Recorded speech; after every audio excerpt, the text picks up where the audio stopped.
Pozdravujem vás zo poslednej stanice výročných osláv našich škôl.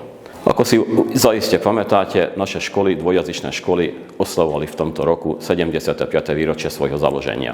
A teraz na poslednej stanici v Novom Meste pod Šiatrom dneska sme mali práve ten program, ktorým oslávili a pripomínali si svoje založenie. Ako všade, aj tentokrát sme videli pestrý a veľmi obsažný kultúrny program.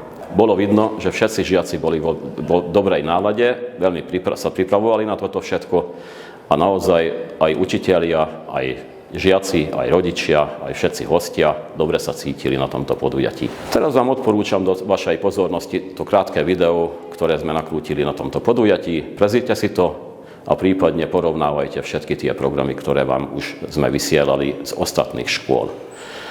A s týmto by som aj skončil a pozdravujem vás a stretneme sa zase po letných prázdninách, lebo už do septembra pravdepodobne nebudem mať nové video. Ďakujem.